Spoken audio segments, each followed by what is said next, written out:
And I want to share with y'all what we're doing tonight. So I'll give you a couple minutes to come in and I'll share with you what we're going to do tonight. All right. Join with me in prayer. Our God, we are so thankful and honored for this opportunity to be together in this virtual space. I pray now that you open our minds and our eyes and our ears and our hearts, that we will be receptive of the information that we will receive tonight, and that we will be the better. It's in Christ's name. Amen. I'm thankful that you are here tonight. We want to welcome the First Baptist Church of Chapel Hill, our sister church, who are joining with us tonight. As you can see, we are joined with their wonderful senior pastor, one of my best friends in the whole wide world, in the person of the Reverend Dr. Rodney Coleman. Thankful to have him, and joined with us is one of our great members and executive board members, Sister Ashley Johnson. So this month is mental health awareness, and we've taken that very serious. I've shared with you probably in the last 3 years how important I think mental health is.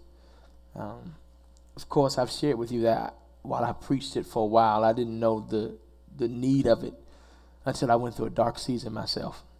And I am very transparent and honest that it was Jesus and therapy that saved my life. Had I not had those two, I'm not sure where I would be. And so I'm thankful for it. And I'm thankful for a village of people who told me I needed to go to therapy, that they noticed a change in me. And we'll talk more about that later. So tonight, I conclude our Bible study series, and then I think this is your last. Okay, this is both of our, so First Baptist Chapel Hill and Elon First Baptist, this is our last Bible study until we come back after the summer. And so I wanted to bring us together to hear from some clinicians to help us understand what counseling is all about, and mental health as well. So we've talked about Jesus carrying his cross up the Via Dolorosa, not being able to carry it himself and needing someone to help him because the load was too heavy for him to carry by himself. We talked about having a village and community of people and support system when you're dealing with mental health. Last week we talked about crisis and how do you deal with that. And so tonight I want to conclude with this counseling piece. I think it's important that we talk about it. I think it's something we cannot put on the back burner. Oftentimes I tell y'all that some of the stuff people think they need demons cast out of, they don't need a demon, they need a therapist. They don't need somebody to cast a demon out, they need a therapist. And I think that a lot of times in church, we just spend a lot of time trying to cast out demons, shout demons away, when it ain't been demons. It's just that you need to talk to somebody about the issues of your life. I'm going to be the first to tell you tonight, I am not a licensed counselor. I am your pastor. I can only counsel you but so much, and I'm okay with that. I promise you, I'm okay with that, and I will refer you out. Tonight, who is not joined with us is Dr. Benita Lewis. She is our executive pastor. She is taking some much needed time away, and I'm thankful for her knowing her own mental health as well. She always pushes it for everybody. I'm blessed though to have her on staff. I'm able to refer people out to her, and she's an amazing person. So I'm thankful for that. So I'm going to ask if Sister Ashley Johnson would introduce herself, kind of the work she does, and then I'll move to Dr. Coleman. Sure. Good evening. I am Sister Ashley Johnson. I am a licensed clinical mental health counselor associate. So I specialize in children. I do private practice with children and adolescents and young adults. And I also do some community work as well, where I do speak and help adults as well. Wonderful. Thank you. And Ashley's been a member of our church. If I've been here 7 years, she's been here 7 years, maybe even longer. No. Actually, it was 2018. Oh, 2018. So Ashley's Yes. been here a good while, and we're glad to have her. All right, Dr. Coleman. I am Rodney Coleman, pastor First Baptist Church in Chapel Hill. I am a pastoral counselor, and I'm also currently at North Central University obtaining my Master of Social Work with a concentration of also getting my licensed clinical social work certification. So I've been a pastor for, 16 years now. So during the pandemic, I decided I wanted to pursue one of my passions, which is counseling. So We're thankful to have him. As you know, that I call him Rodney, so it's no disrespect. Rodney already has 3 degrees, and our circle was trying to figure out why he wanted to go back and get another one. So I don't know. We're not saying much about it because I might go back and get one too. So we don't. I'm not going to be a counselor, but so I want to talk tonight, and thank you guys for joining me on stage tonight. I want to talk tonight about counseling. I think it's something that people need to know. I know for me, I think I was terrified. I was petrified actually to go into counseling. So I want to give you a personal story, and then I want to move into talking about stigmas. And it'll lead us into stigmas. So my mother died when I was 2.5, and there were so many questions I had that my father was not able to answer because of his own grief. So my mother died in 97. His mother died in 92. So my father had to raise me and take care of his mother-in-law who had Alzheimer's. And the questions that I had for my father, he could never answer. So I grew up all my life trying to figure out, why do I look like this? Why do I act like this? Why do I say this? Why do I feel this way? Tell me things about my mother. My father could never deal with it, never could talk to me about it. In fact, when I was 2 and my mother died, I didn't go to her funeral. I was not able to go. He didn't want me to go. But I was able to visit her body in a private setting the day before the funeral. Unbeknownst to me, I didn't know this, that I was asking questions about where my mother was. And my father was just not able to answer. When I was 4 years old, my grandmother, who had Alzheimer's, nobody knew it until I found out, asked me where my mother was. And it was her only child. And I didn't want to answer that. It wasn't until I was in college that my mother's best friend, who really helped raise me, told me what happened to my mother, the true story, the nitty gritty of January 3rd. She got sick, rushed to the hospital, couldn't do anything for her, and for 3 weeks she laid there and she died. But all my life, for 18 years, I've been asking questions. My father couldn't answer it. Had my father got me into therapy when I was younger, I probably would have been a different person.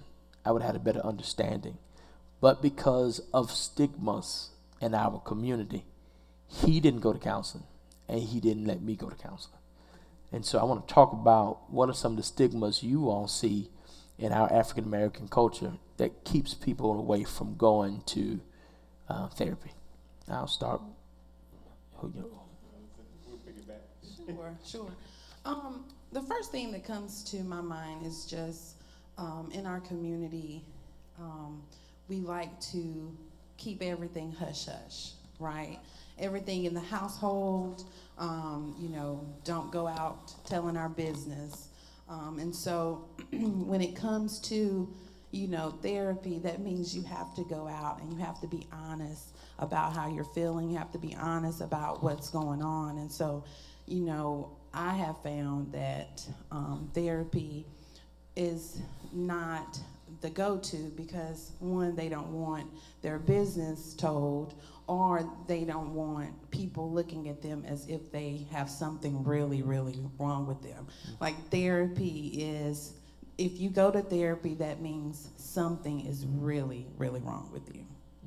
Yeah, and I think in addition to that, I think you kind of alluded to is a generational piece that we are more so accustomed to, more specifically in the African American culture, in terms of what's passed down, in terms of, again, to Ashley's point, what happens in the house stays in the house.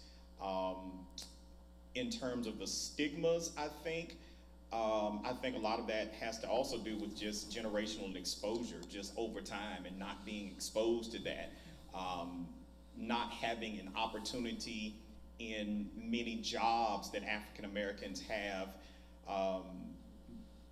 not even having insurance to cover mental health situations, or having that coverage available, or even being told that they have that available.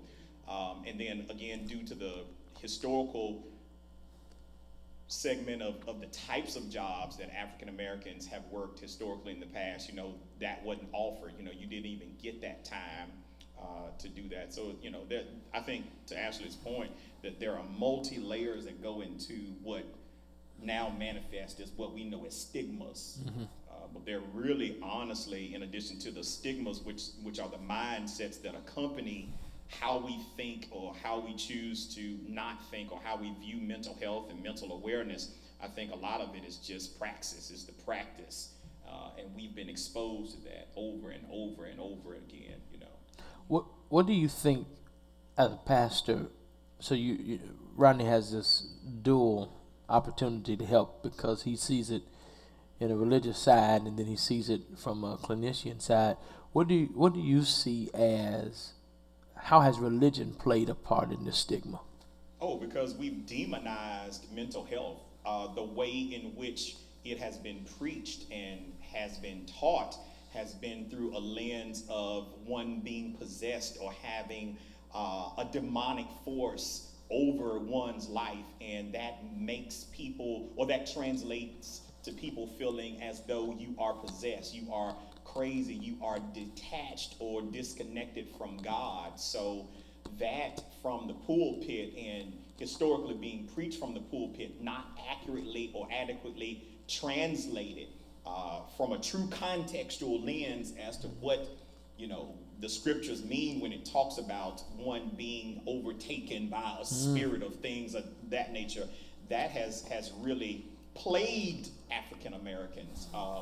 Also, if you go back to slavery, what masters said about mental health to African Americans, or Africans at that time, would also create or lead to that stigma from a religious, systemic perspective.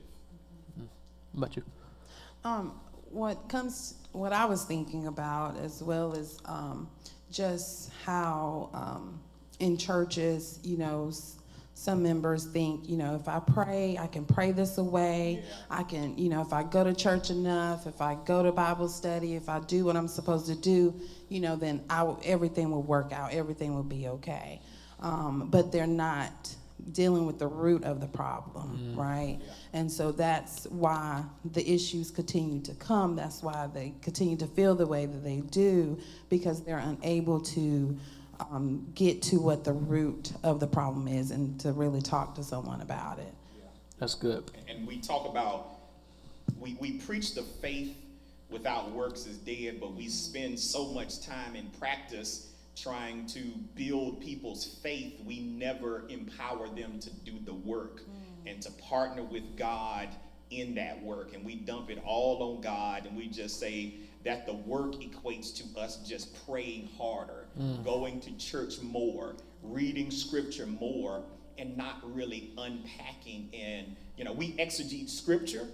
We teach people how to unpack scripture, but we rarely teach them how to unpack their own lives, the living epistle of self. Yeah. I think that we forget that faith and works can coexist in the same place. Absolutely. that you can have faith in God, but also at the same time realize that you need to work on yourself. Yeah. Oftentimes I see a lot of couples that come in and they want counseling, or they want me to give advice, and I'm like, well, I think part of the problem is that you can get couples counseling together, but if you don't work on your own self individually, your relationship is never going to be well. And so you got to work on you. I often tell people this. A lot of people, my generation, it's somewhat of a fantasy that they live in, and I often remind them that before you get to your fantasy life, take the time to work on you. Absolutely. Yeah, do the work for yourself. And so I'm glad we talked about that stigma, because it's big. I grew up holiness, so I grew up Baptist, and holiness is weird. I tell y'all that all the time. And I didn't hear about mental health in either of my churches. Counseling and therapy, none of that. Like, I was 6. I needed therapy because I was 6 seeing demons cast out. And that was some scary stuff. And people laugh at me all the time, but at night service, I used to get saved every week because I didn't want to go hell. Because I was like, I don't want to be like that. But the older I got, the more I realized some of this ain't demons. This is that you're broken on the inside, and you need to heal the inner you. And so, then you think about our African American family members who served in the military, who came back from various deployments, traumatized, not being able to receive the same services as their white counterparts, and having to just more so tuck it, suppress it, no one to talk about their experiences, their traumas, what triggers them, the sights, the sounds, the smells, the everything, the environments. And you think about how many military personnel came back from various deployments, again, not having taken advantage of these services, and now the house is affected by this trickle down. So now the traumatized comes back traumatized, and then the house is now traumatized, and kids are traumatized, and then again, to your point again, Ashley, what happens in this house stays in this house, and nobody's talking to each other. Nobody's talking to each other in the house about that. Nobody's talking outside of the house, and it becomes this big cesspool it becomes a cesspool in the sense of trauma, unresolved trauma. And again, the church just says, pray about it, and we're like, okay, all right, and then what? Yeah. And I also, let me ask here that if you have questions, we will do a question and answer. I'm not sure how they want y'all to do that. Okay, just put it in the chat. You can put it in early. You can write it down, and we'll get it however you want to. I'm sure my aunt is watching, and she probably. So, Net, you only get like 3 questions tonight. You can't get it. Okay, so we're okay. They're watching both churches. So both churches, just put it in the chat, and then we'll answer the questions. I'm going to ask Dr. Coleman in a moment to talk about stigmas about African American men, but for some reason this just came up in me. Suicide. There was a man in my hometown named George Sweet T. Taylor. George Sweet T. Taylor was about 5'1". He was round, but he could play a saxophone like nobody ever heard. He was the Sean Woods in Burlington. He was, Sean sings at everybody's funeral. Well, he played at everybody's funeral. Amazing Grace. And he played so happy, he just make you cry. And he was the reason I started playing saxophone. And he went through this issue where they put him out of his house. house that he had owned, the city forced he and his wife out. He moved. He raised a lot of Cain about it. And one morning he woke up, and his wife was crippled at the time. At the time. And so woke up. He went down the street and he killed himself. And I remember as a kid, I was about 13, never really hearing about suicide. And my cousin, who preached the funeral, could not address suicide because it was so like taboo, you know. And of course, you hear the whole, you're going to hell if you do it. You know, if you commit suicide, you're going to hell. But that's not the way we stop people from doing it. Correct. There has to be something else. And so either one of you can talk about when you get to that moment where it's dark, where you feel like, I don't know if I can move on. Or maybe you have children who are struggling with these suicide ideations. You know, what tips can you give to them? And then we'll come back to black men stigmas, but I'm not sure why that came up. Okay. Well, one, I want to say that for those who are dealing with someone who has expressed that they're having thoughts of harming themselves or killing themselves, that talking about it does not force them to want to do it more. That's the biggest myth that is out there. And so, you know, you being open and honest and letting them express what they're feeling without you feeling that what they're saying is going to force them to do it more. That's not the case. They need to, you know, talk about it. They need to be open and honest about their plan. If they have a plan, make sure that you know, they don't have access to whatever they're saying that they're going to use. Make sure that, you know, their environment is safe. And, you know, if you feel that it's too much to handle, that's something that you're not comfortable with, it's resources such as 988. They changed their number. 988 is a call or text suicide hotline. And they can reach out to 988. Crisis text line is text only, and all you have to do is text 741-741. And you know, that gives you the opportunity to offer that support so that they can talk to someone, so they can de-escalate the situation.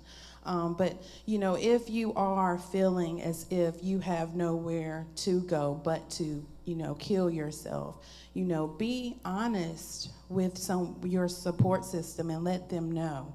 And, you know, I want to talk about some warning signs. Yeah. Do that. So, We you got know, time. some warning signs would be if you have someone and you see that they're selling all of their things, or, you know, you've seen them written a note, or you've noticed that their mood has changed. They have isolated themselves. If you're unable to, you know, get in touch with them as they, you know, as you used to. Those are some things to look out for. That's, you know, it is something that is heavy, right? It is heavy. It's heavy talking about it now, but it's reality for some. And so if you find yourself in that place, remain calm, show compassion, right? And offer those resources that I shared, the 988 or crisis text line, 741-741, and you can text HOME to crisis text line. Would you all put that in the chat, please? Thank you. Both, thank you. Ashley, I read an article. I've actually read several articles. I was wondering, had you read the same or been aware of the same, that some of the family members of suicide victims say that closer to that point, whereas that person appeared to be heavier, isolated, all of a sudden they really flip a switch and they become really peaceful after they've made the decision and they've come to this resolve that this is what they want to do. And have you caught that too? Yes. Yeah. So also be aware of that. You know, if a person has just been in this constant mood, not to say that they can't resolve it and the peace would mean that, you know, they're not getting better or they have gotten better, but I think family members have described it as this odd peace, Peace, this odd peace that they have, where they become still withdrawn, quiet, but they look like they're really content. And I think some of that fools family members into thinking that everything is okay, but that's still a red flag and a warning sign too. Correct. Yeah. And I also wanted to bring up with children. When it comes, I have found when it comes to children, those who commit suicide have been bullied, had a difficult time, a situation, at schools. They even may have made comments, to their parents or those at school, but really no one really took them serious. Every time someone makes a comment like that, even if they say it once a week, please take it seriously. And parents, with social media, it is a total different level of bullying. It's cyberbullying out there now. It's not like it was, back in the day where, we just, people bullied, in person, but, now you're dealing with people they may not even know. And so, parents feel like, oh, I don't want to be, all in their business or, overprotective, but you have to get in their business to understand what is truly going on and what their thought process. Some kids have thoughts that you could not even imagine, but you have to sit down and talk to them and let them know that what they're thinking or what they're feeling is not the truth. And so, I just encourage parents, just have that conversation with their children. How was your school day today? What was your favorite part? What was your worst part of the day? And just start those conversations so that it can be, comfortable with speaking with you when something happens that they're not feeling the best about. And I want to go to the opposite end of that spectrum and speak to that of seniors, elderly. During the pandemic, we saw a large uptick and an increase in suicide among elderly, aging persons.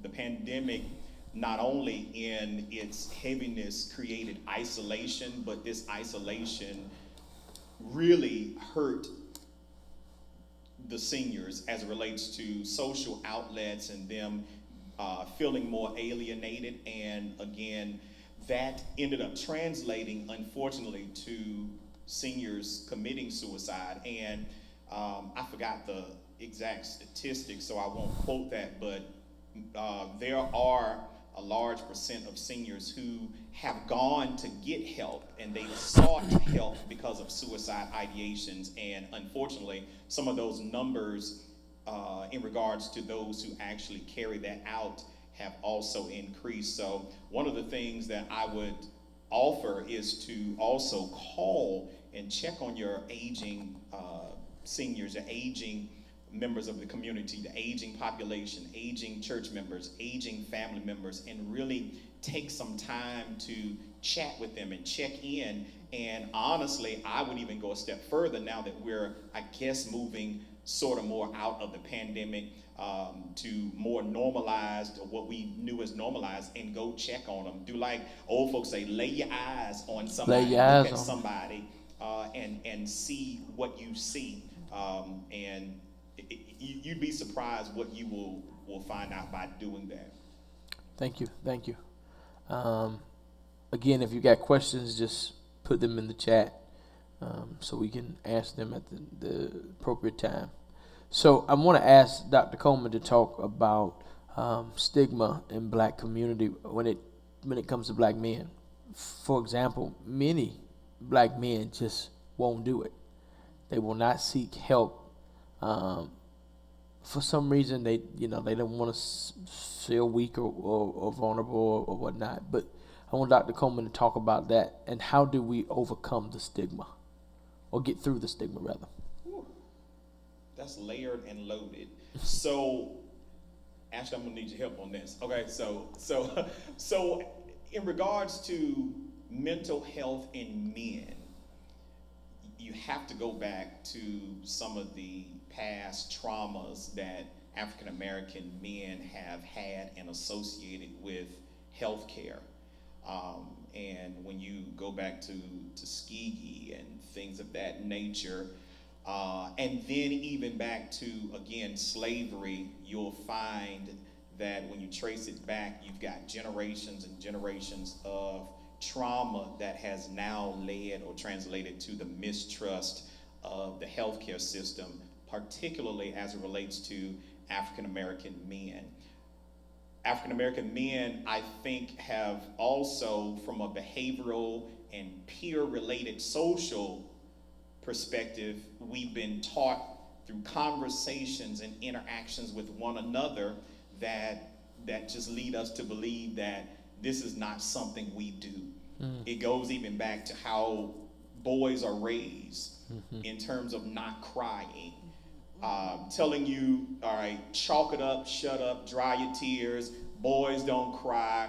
And even though you may be talking about a little boy falling, scraping his knee, and you telling him to suck it up and not cry, it still translates and transfers to other areas of that boy's life. So he feels that, if he's had to implement that physically, he also probably needs to implement that emotionally and mentally. And it actually causes this across the board narrative that we just have to chalk it up and we just suppress it and hold it in. It's a badge of honor. It's a merit of strength regarding how much you can withhold and how much you can hold and how much you can stand. And, we, of course, we talk about, okay, well, let's just go work out, or, and it's good to, of course, there's empirical data that supports the, physical exercise, increasing, dopamine and endorphins and all of those,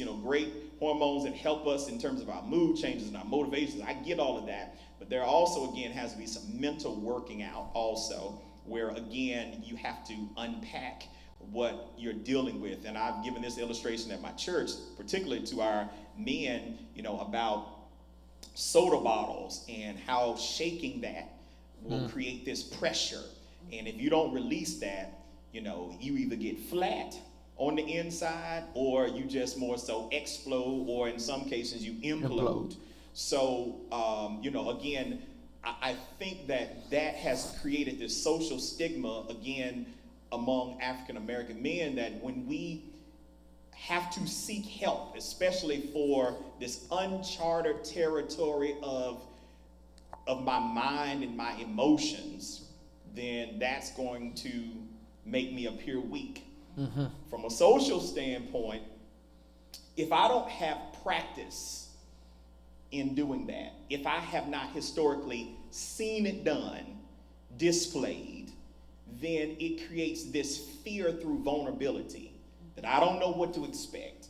And then we make excuses. Well, how can a person tell me what to do about my life when they don't know me? Then we start putting up walls as men. Again, we do something that is healthy. We talk to our peers. There's, again, a lot of empirical data about the amount of men that talk with each other. However, the advice that's given in those conversations or the advice that's given in this conversation is one of concern, because you have to really be mindful in your peer groups who you're talking to and what advice you're being given. And, a lot of this advice, it's biased. These people are for you. Some of them will just tell you what you want to hear. We also have implicit and explicit biases. Those are things associated with us based on our own experiences that we project onto others. So if somebody's having a problem, I might not be hearing what you're saying. I might not be hearing you as it relates to you telling me what's really going on. I'm trying to give you my perspective on what I would do for me. And therapy and counseling has nothing to do with me projecting my own biases on you, telling you what I think you should do based on what I would do. It's having you to do the work based on your social construct, your mindset, your lifestyle, your behaviors, your exposures, and doing the work yourself to see through trial and error and through evidence-based methods what can work, what has been proven to work based on what we've given. So that's the long answer regarding how we've now found, we as an African American men have found ourselves in what I like to call the valley of the vortex of getting trapped into where we are, and and how we become stuck in that. Yeah. All right, there's some heavy stuff. Yes. Thank you for that. I want to move on and ask. I've got a question in my mind. I'm not sure how to formulate it, so I'm going to move to the next question, and then I'll by that time have formulated the question maybe in my mind. So the question I have is, what does when do I know I need therapy? So I was 26 when I started therapy, but I didn't know I needed it. So when I didn't know I needed it until my daddy died, and even then I didn't know I needed it. I mean, I had no desire to go, but I needed it, but I had no desire to go. So when do a person watching tonight? So we may have people from the ages of, I'm gonna say 5 to 99. And the reason I say 99 is because somehow my 99-year-old church mother watches us on the ether waves. So when do I know I need it? I would say when it's changed, when you have noticed a change in your mood, in your thought process, in the way that you move, your daily routine. If you see a change, and what you do to help, like for instance, if when you're feeling down, you go walk, or you go work out, or you spend time with family, and if that's not working for you, then that's when you know you need to do something else to go to therapy. I say this jokingly a lot, but I'm really serious when I say this. And this is my answer, and I believe it with my whole heart. If you're breathing, you need therapy. You need it. You need it on various levels. You need it when things are wrong. You need to also consider therapy just as a rule of maintenance. You also need to use therapy to ensure that you haven't suppressed some things that will eventually manifest in an unhealthy way. So I always tell people, if you're breathing, find a therapist, because there's always work to be done. And the biggest misconception that hurts me the most is people who say, well, life for me, everything's okay, so I just don't feel like I need to talk to anybody. Actually, life is okay because of you subjectively thinking that it's okay by the way you cope and the way you process. That doesn't mean that's the absolute truth. You don't know that until you get in front of a licensed professional and confirm that. So here it is. If it's okay, prove it. Go to a therapist and let someone who's got that professional skill set, let them confirm that, okay? And it's worth I don't have money to prove it. Yes, you do, because that confirmation, if you say you're okay, then it should come out and that should be the price of admission, and that should be par for the course. So again, I think I would just act as always as if, even though everything is okay, it could be better. So, what's interesting is, so I think grief is forever, right? But when I moved through the initial shock of my father's death, and I kind of got through that and come to terms with not having both parents, my therapist told me, he said, Mr. Wilkes, I think you're good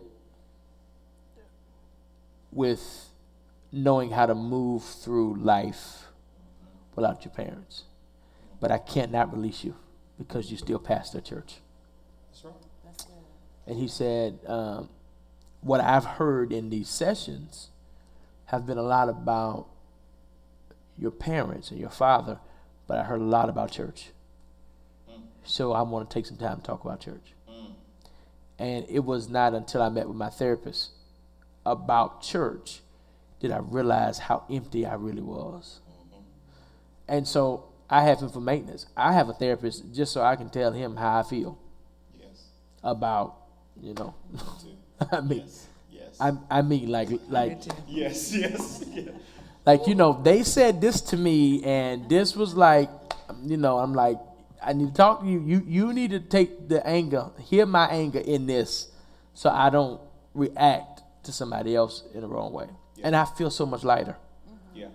I do. I feel so much lighter. So, especially if you got a tough job, Yes. if you got a tough job, like you're seeing people die, or you're being around people sick, or you're dealing just with tough stuff, you need to make sure you have a therapist. Yeah.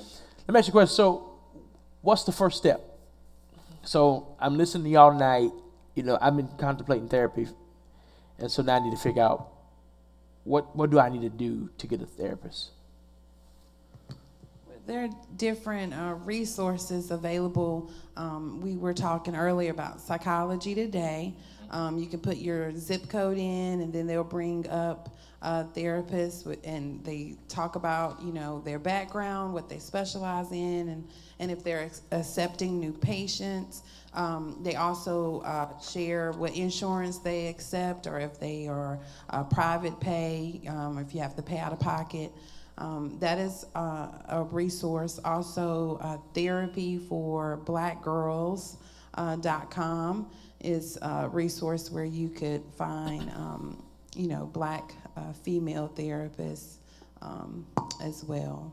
But then you can always Google, and you can. I don't particularly like Googling because it gives you too much. I want to kind of just piggyback on that. I love Psychology Today because of the filters that you can use, and then word of mouth. Just asking peers if they've got some recommendations. That's huge as well. Oh, I'm just thinking. Also, your employee assistance program. Yes. So, with your job, you have benefits of having an employee assistance program where you can call in, you can speak with a counselor right then and there. They can provide that immediate support, and they can also refer you as well to get started with therapy. So that is a resource, and I know it's a stigma around employee assistance program as well. They don't want their job to know that they're calling in, and it's confidential. Your job will not know if you call in to get support. They actually purchase that program for you to have that support. So use it and get the support that you need. Do I get that here too? I'm just trying to figure out. The First Baptist didn't get it. Do you too? What, EAP. I take my own EAP. I also want to remind you that I think that part of it, we have trust issues. I think it's been alluded. It's the reason why we don't do therapy. I have trust issues. I tell y'all that all the time. I remind my therapist every counseling session, hey, look, this HIPAA. If I ever find out you done said something about me, I'm going to be the richest man in America. Yeah. And I think, to your point, that's also a social stigma that has been created in the church. Here's why I say that. Prior to us having more frequent and open discussions about counseling, the church historically was and still is the place where members or disciples come to get counseling. Unfortunately, many members have been burned by pastors and staff in regards to, number one, the type of counseling or the type of advice that has been given, which has caused a lot of turmoil in homes, especially in relationships, in regards to married couples, and you've heard the countless stories. The other piece is confidentiality. So what has happened in many African American contexts, and that's all I can speak to, because that's all I've been associated with, is such and such comes to the pastor or pastor designee. They tell that particular person their situation. It either gets spread around. Yes, sir. All right. It may get overheard because they didn't secure the location, or it gets preached to or taught about. And then that person feels some kind of way because they feel like the confidentiality component is broken, severed, or that line is crossed because they hear it. So the church has done a disservice. And I'm not saying all churches, I'm just saying the church universal, those churches or pastors or clergy or designees who have mismanaged those moments. And then what happens? Peers talk amongst each other, and all of a sudden a narrative is created that, confirms, well, we're not going to trust the pastor with our information. And if you don't trust the pastor, then you don't trust the church.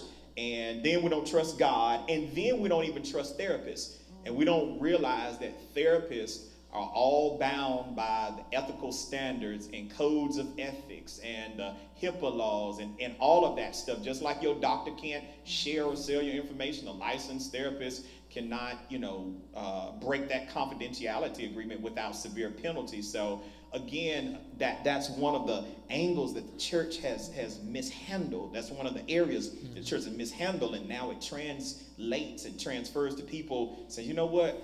If I can't trust the church, I don't trust nobody. That's true. That's true. So, yeah. Well, and here, I signed a confidentiality agreement. The staff has signed a confidentiality agreement. And I want to say that even our leaders have signed a confidentiality agreement. Yeah. To your point, one of the reasons why, I'm going to say it, our church is in a neighborhood. So a lot of times people don't like to come meet with me at the church. Correct. Because they don't want people to see them meeting with the pastor. Correct. I've always offered to all of my members the opportunity to meet off-site in a public space whether it's a coffee shop or a restaurant where you and I can have conversation. I can help you through this, and you don't have to feel shamed for being and coming to see the pastor. Yeah. I think that some of that has played into, like you said, part of what people have felt throughout the years. And so I think that pastors got to do a better job at being creative and figuring out ways to engage the membership in ways that make them feel safe. And the pastor's safe too. Yeah. And this is a sticky, tricky situation when you come to a clergy person for counseling. I mean hardcore counseling. And here's why. We talked about this before the segment. There's a term called dual relationships that we use in counseling and in social work, and that is multiple layered relationships. So, for instance, if Wilkes is my pastor, he's my pastor, and then I come to him and he's my counselor, then there's no disconnect there. Like, for instance, when you go to your licensed professional counselor, social worker, there's a disconnect. There's a time limit. You don't see that person again until the next time. Church context is different. So if I'm your member and I come to you for some hardcore, in-depth counseling, not only do I have to see you during that session, but after that, I got to run into you on multiple occasions at events, at church events, in the community, because we all live in the same community. And that lack of disconnect sometimes makes it a little tricky. And that's why that's why I really have become a super hardcore advocate of referring out for some hardcore things, because I think that there needs to be a healthy disconnect. And again, you talk to your therapist about that deep-seated stuff. You come back to me, let me help you walk through the spiritual component, and let's walk through this together. There's another thing I gotta say that just it triggers me. It triggers me every time I think about it. Because oftentimes people fail to realize how many other people they told their business to before it gets to The you as a pastor. pastoral counselor. And then they get in their feelings when something leaks out and they blame The preacher. and you've told everybody already. And even if you told 2 people, now those 2 people may have shared it with somebody else. And it, all of a sudden now you get unfairly attacked. It's And the pastor's fault. yeah, and that's one thing I ask in my sessions of pastoral counseling. Who have you told this information to? Yep. I need to know. And before you start divulging this, I will tell you, I do want you to be aware that you've told this, and this to, so, And especially if you told it to the mouth of the South, everybody gonna know. And then you come to me. exactly. I mean, if you told the person in the church that does all the talking, and then you come tell me, then your business was out before you came to me. It was already out. I'm sorry, I just had to say it. It was already out. Thank y'all.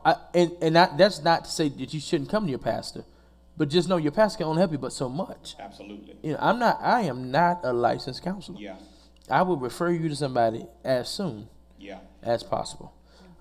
I also think that you need to think, when you're looking for a therapist, find somebody that looks like you and understands you. Absolutely. Absolutely. Yeah, you black and you sitting with a white counselor. Anyway. And it's not to say that white counselor is not skilled in that. There is something that we call in the field cultural competencies, and that is the counselor or therapist's ability to relate or have exposure to everything culturally that makes you who you are, and to be able to speak to that, hear with the right hearing, look at it through the right lens, so that you can get the best results from that. And that cultural competency is broad and deep when it comes to somebody understanding where you come from, even from a standpoint of gender. You just all of that stuff plays into it. So yeah. So just a few more questions, and then I'll let you go. We've got a couple questions from the people. I want to ask real quickly, what does a session look like? If you're my counselor, a therapist, what does a session look like with you guys? Well, again, I deal with majority children and adolescents, so I'll talk about my sessions.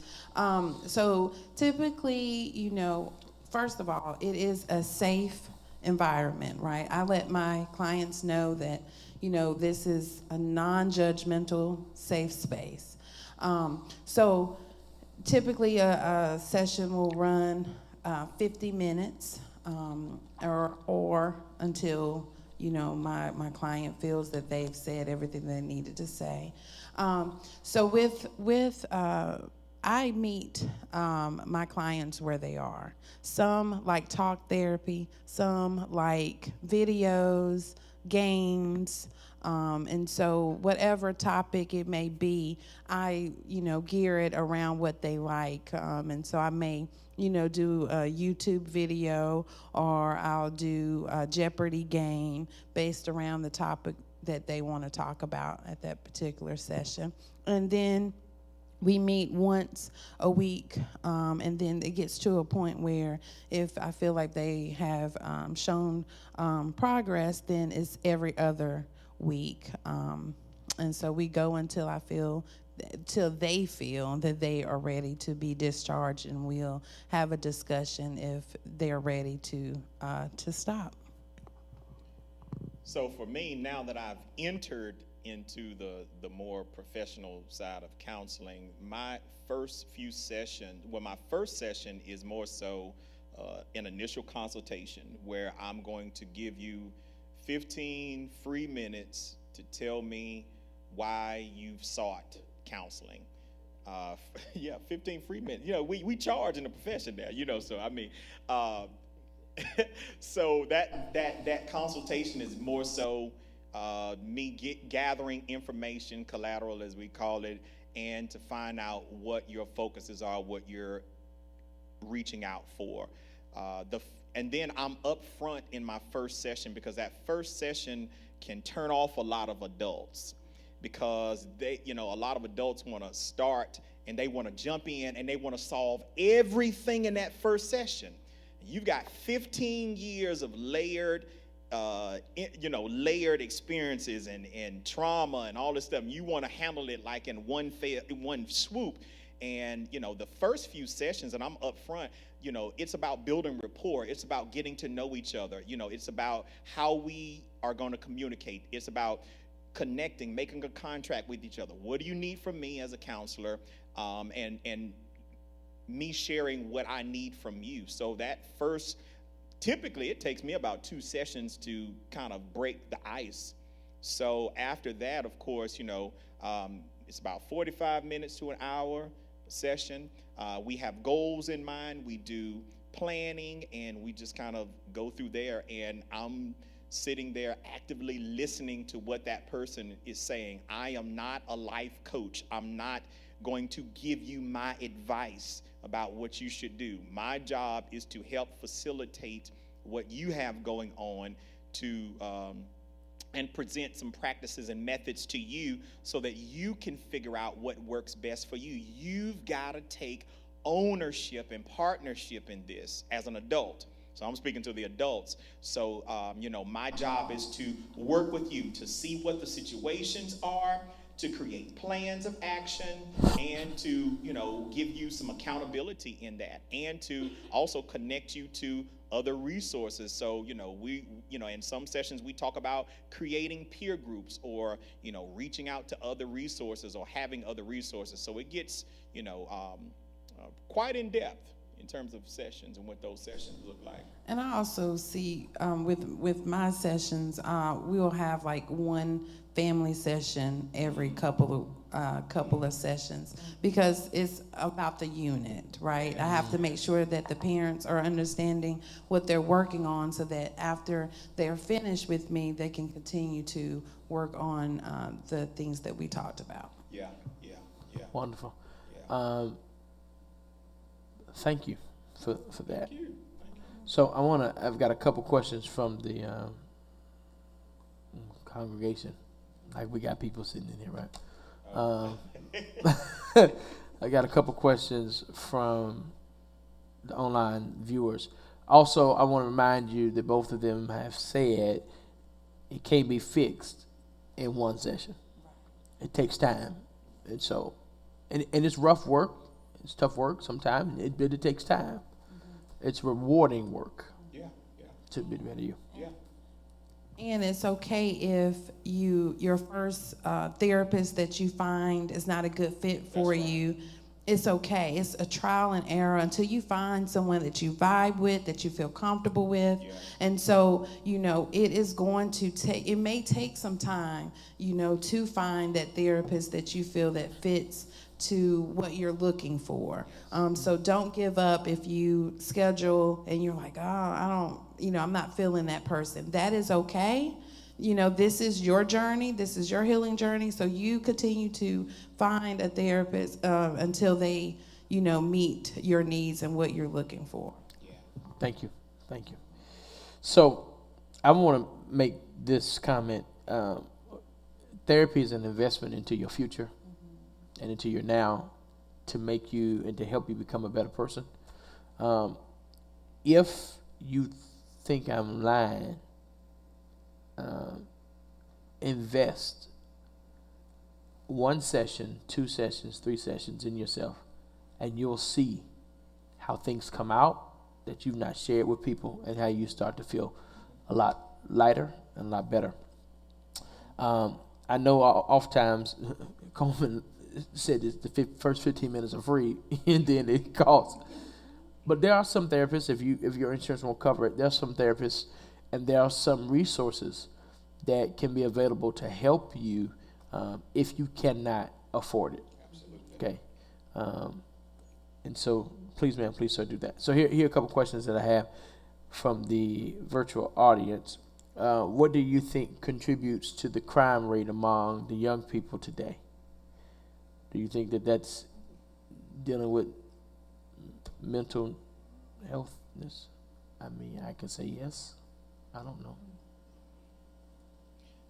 In 30 seconds, I'm going to let you answer that question. This one? Yep. Oh, this is out of my scope, man. Honestly, because when you talk about contributors to the crime rate, I would say a person best suited for that is a sociologist, not necessarily like psychologists. We can kind of, like from my angle, Ashley, you can speak to this too, like from my angle, I'm studying behaviors. I might do some tracing as to what contributes to those behaviors, but in terms of me talking about a crime rate and statistics and what I think contributes to that, that's more of a social type lens that doesn't fall under my scope. So I'm not sure. Yeah. Okay. Yeah. A sociologist. So that would be a person that's more geared to studying social systems and how people behave in social structures, and a combination of different demographics and how those demographics play into one another, how they interact with one another, how that translates to, for instance, crime rate statistics. So yeah, that would be a people who let me put it like this: people who study people and groups of people would be a sociologist. Yeah. Gotcha. We study how people think and how they behave, and we talk through therapy to kind of work through the behavior piece of it. Yeah. Let me ask this. So next question is, thank y'all for that. I didn't know how to answer that question either. You pushed me a little bit too, man. But thank you for the person that asked that question. I think I know who asked that question, matter of fact. Do you agree, this is a big one, do you agree with taking medication? Absolutely. Yes. Because, when it comes to mental health, you have to think about it as if you were taking medication for your blood pressure, for a headache, for a cold. You have to, if your doctor thinks that in order for you to be better, and that is to take medication, then absolutely. Mm-hmm. Who do you go to get prescribed this medication? This is where my biases come in. So. Well, a psychiatrist. Yes. A psychiatrist or your primary care physician can prescribe medication. But when it comes to, deeper mental health disorders, a psychiatrist. But your primary care physician, if you're dealing with anxiety or depression, your primary care physician is able to prescribe medication. Nothing wrong with taking medication? No. Nothing wrong. I'd rather you take it than have to suffer in silence. Absolutely. So this next question, it's something I wanted to, I want to, so the person on virtual asked this, and then I've got this question in my head. How, more so to you,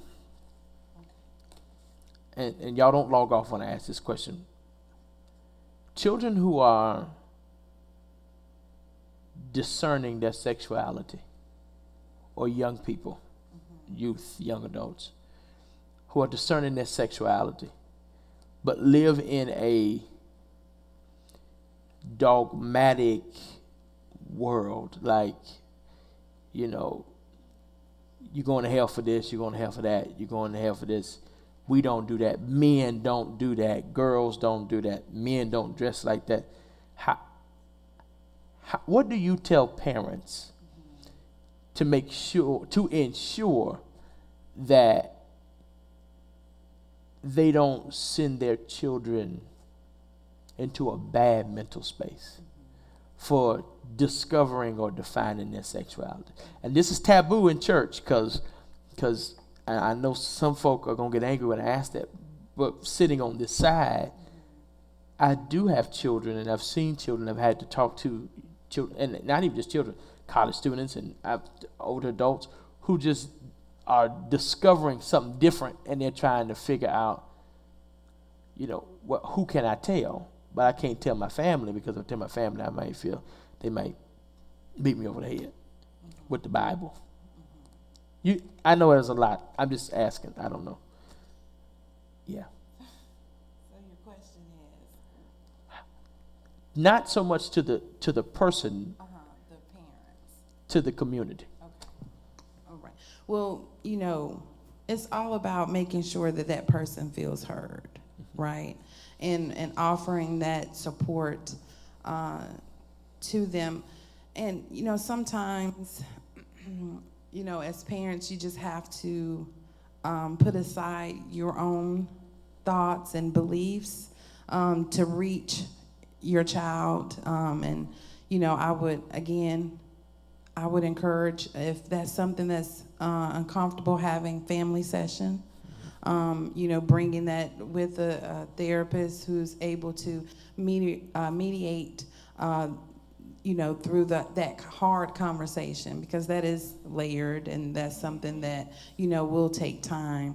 But I think the first step is just showing that support and letting them know that you hear them and that you still love them. I think that's the part where I've, spoke with students who are dealing with that. They just don't feel loved. They don't feel like they will continue to be loved by their family if they, open up about that. And so just making sure that you allow your children to know that you love them just the way they are, no matter what that may be. And then what do you say to the person who's suffering in silence because they're afraid and they're ashamed of being honest with, Coleman and I were at Wake Forest the other week, this clergy community, and there was a presentation, and I never really thought about it in this way, of this shameful feeling that makes you hide. So what do you say to that person that's saying, look, I want to be honest, but I feel ashamed? Well, I would say first you have to know who you want to talk to.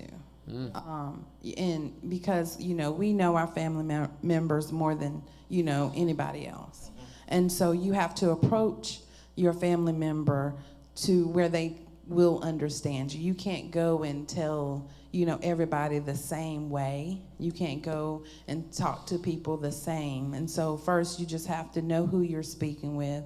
And if you have to be creative, if you're uncomfortable with, talking face to face, maybe writing a letter, or, again, bringing a third party in so that you can feel comfortable sharing. And let me say this from a pastoral standpoint, and I'll get to the last question. What you can't do is send somebody to hell and beat them over the head with the Bible when they come to be honest with you. That's not our job. Our job is to love them and care for them, right? And if we theologically believe that their lifestyle is not what we think it should be, then our job is to pray and encourage them to have a relationship with God. And if we believe, there's that faith piece. If we really believe that God is able to do whatever God wants to do through our prayers, then that person's life may change. And if not, that's not our decision. That's between that person and God. Yeah. I think we've demonized so many people, and we've put them in mental spaces, in bad mental spaces, because we've taken the Bible and we beat them over the head without actually loving them and trying to create this relationship between them and God. .com. And when we use this word love, you got to think about the love language of that person that you are displaying this love to. How does a person translate that love? And for many who have now identified as LGBTQIA plus, as well as transgender, one of the love languages that they don't get is that of protection. And families may feel as though the only love language they want is acceptance. Because that may come out. That, can you just accept me for who I am? Accept me for who I love. Accept me for how I am. I think the base of all of that, though, is protection. Yeah. When I'm vulnerable, I need to feel protected. I need to feel safe. That's part of Maslow's hierarchy. I gotta feel safe and secure. Yep. If I don't feel safe, we don't even go to this next level. If I don't feel safe, I don't even have a discussion with you about who I am, how I am, why I'm the way I am, how long I felt like this, and the processes that go into one maybe accepting it at some point. Because again, I can't even get past first base. Right. And for parents, I think that is a great starting point to consider. That's how we say it. To consider, does your child feel safe? Do they feel protected? Do they feel like you'll go to bat for them? Even though you might not understand anything they say, do, will you go to bat for them and protect them? And I've had conversations that make me smile when I hear parents say, I don't understand, but nobody better not mess with my child. Better not. That makes me feel good. Not. Well, not good, but it makes me feel better about that situation. Because again, I think that in terms of the doorway or the pathway into gaining more insight and clarity and building relationship is when that child feels that parent or guardian will protect them. Appreciate that. You better not mess with my son. I don't care what. So here's another question, and then I think the other questions we can maybe table and send an email or something like that. Just because we've been over an hour, and I want to get y'all home. How do we reach children who start hurting themselves?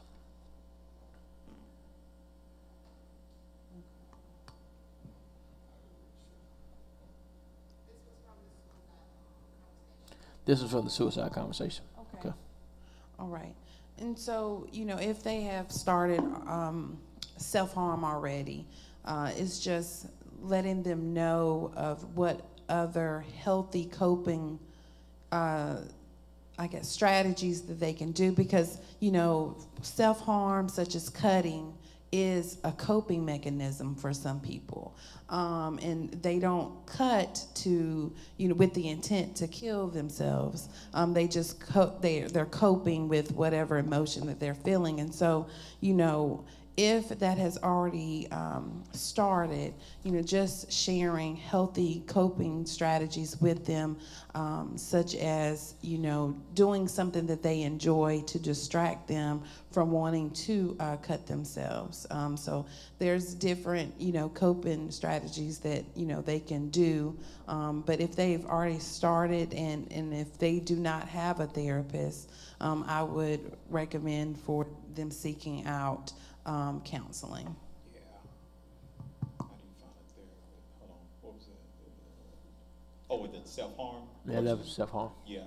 Now, if you live in Chapel Hill, we have a crisis response unit that is connected to the Chapel Hill Police Department, and you can always call that number, and we'll put it in the chat.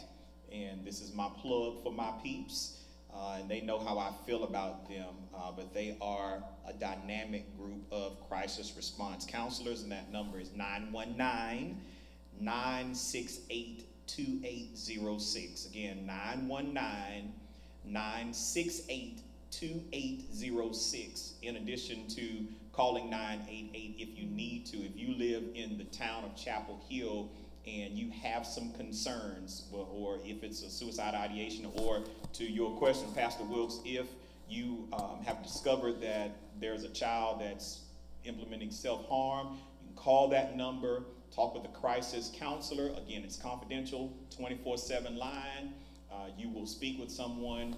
They will walk you through and connect you with some ongoing long-term resources to get you the help that you need. So.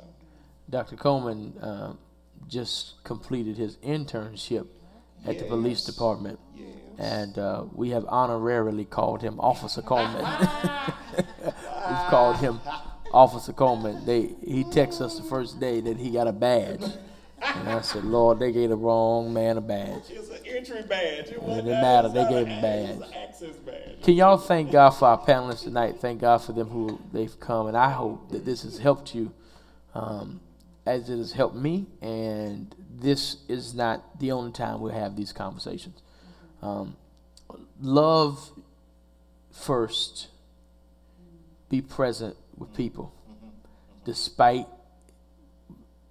their decisions, because you can't make somebody live the way you want them to live, because you're not God, but you can love them.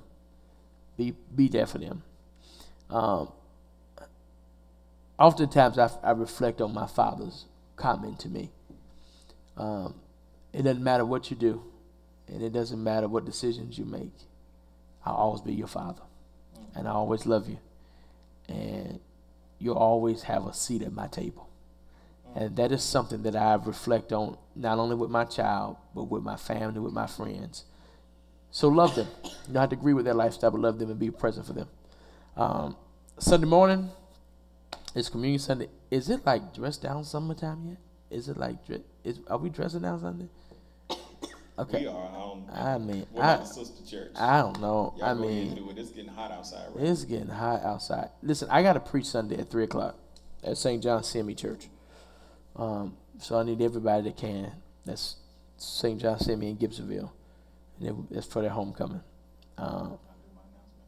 Yeah, and then but I don't know if we dress. I don't know what Sunday it is. No, I didn't pay attention to me.